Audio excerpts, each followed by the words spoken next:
आप सभी को मेरा नमस्कार। भारतीय मंदिर में पूजा के समय शंख का इस्तेमाल ज़रूर होता है।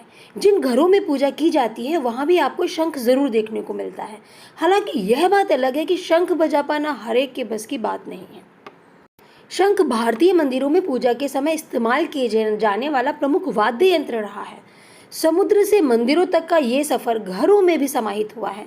जिन घरों में पूजा का कायदा निभाया जाता है वहाँ भी शंख देखने को मिलता है। हालांकि शंख बजा पाना हर एक के बस की बात नहीं है। पूरा दम भी लगता है, साथ ही अभ्यास की भी जरूरत पड़ती है। क्या आप जानते हैं कि शंख बजाने से चेहरे, श्वसन प्रणाली, श्रवण तंत्र, फेफड़ों की एक्सरसाइज होती है। इससे स्मरण शक्ति यानी कि मेमोरी भी बढ़ती है। व्यास जी का कहना है कि हमारे वैदिक ग्रंथों में हर चीज को स्वास्थ्य लाभ के अनुसार ही बनाया गया है। शंख में गंधक, फास्फोरस और कैल्शियम होते हैं। शंख में रखा हुआ जल रोगाणु रहित हो जाता है। इस जल का सेवन स्वास्थ्य बढ़ाता है। शंख बजाने से बोलने संबंधी दिक्कतें जैसे अशुद्ध उच्चारण और हकलाने की समस्याएं दूर होती हैं। शंख बजाने के दौरान कुंभक प्राणायाम की प्रक्रिया होती है जो हमारे तंत्रिका तंत्र को एक्टिव करती है। वैज्ञानिकों के अनुसार शंख के प्रभाव से सूर्य की हानिकारक किरणें बाधित होती हैं। इसीलिए सुबह शाम पूजा में शंख बजाने का विशेष महत्व है। मान्यता और आस्था की, लेकिन मेडिकल एक्सपर्ट्स भी इसको बहुत लाभकारी बताते हैं। स्पायरोमीटर का इस्तेमाल लंग्स की कैपेसिटी जांचने और बढ़ाने के लिए होता है।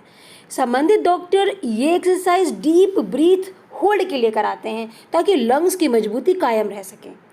लेकिन शंख जो हमारी पूजा में सदियों से इस्तेमाल होता आया है, इसका भी साइंटिफिक और मेडिकल रिलेशन है। बल्कि यह कहना गलत नहीं होगा कि कमजोर लंग्स वालों के लिए बहुत ही लाभकारी है। शंख की उत्पत्ति समुद्र मंथन से निकले रत्न के रूप में मानी जाती है। लक्ष्मी जी की उत्पत्ति भी समुद्र मंथन से ही हुई थी, इसलिए शंख को लक्ष्मी जी के भाई के रूप में देखा जाता है। धार्मिक मान्यता यह भी है कि विष्णु भगवान एक हाथ में शंख रखते हैं। शंख चंद्र ग्रह से जुड़ा है। शरीर में फेफड़े और मन के कारक भी चंद्रमा से जुड़े हैं। इसलिए माना गया है कि कमजोर फेफड़े वालों को शंख बजाने से फायदा होता है। जो काम कार में एयर फिल्टर करता है वही काम शंख का भी है। स्पायरोमीटर आधुनिक विज्ञान की देन है। हजारों साल पहले से शंख बजाने का चलन है। हमारे वैदिक धर्म के अनुसार शंख बजाने से न सिर्फ चंद्रमा संबंधित विकार दूर होते हैं बल्कि सूर्य और बृहस्पति भी मजबूत होते हैं, जिससे हृदय संबंधी विकार भी दूर होने के योग बनते हैं। वास्तु के फाउंडर विजय कुड़ी का कहना है कि जिस प्रकार से वास्तु में रोशनी को महत्व दिया गया है उसी प्रकार से ध्वनि का भी अपना महत्व है। प्रत्येक तरह की ध्वनि अपने आसपास के वातावरण में विशेष प्रकार की ऊर्जा का संचार करती है। वास्तु के अनुसार शंख से निकलने वाली ध्वनि किसी भी परिसर या घर के अंदर शुभ ऊर्जाओं के संचार में मददगार होती है।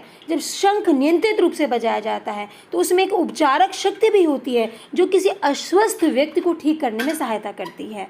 हमारे बाजार में कई तरह के शंख होते हैं। उनमें से एक दक्षिणावर्ती शंख भी होता है जिसको समृद्धि और सौभाग्य का प्रतीक माना जाता है। अगर यह पूरी इंफॉर्मेशन आपको अच्छी लगी है तो इस चैनल को लाइक करें, सब्सक्राइब करें। Thank you.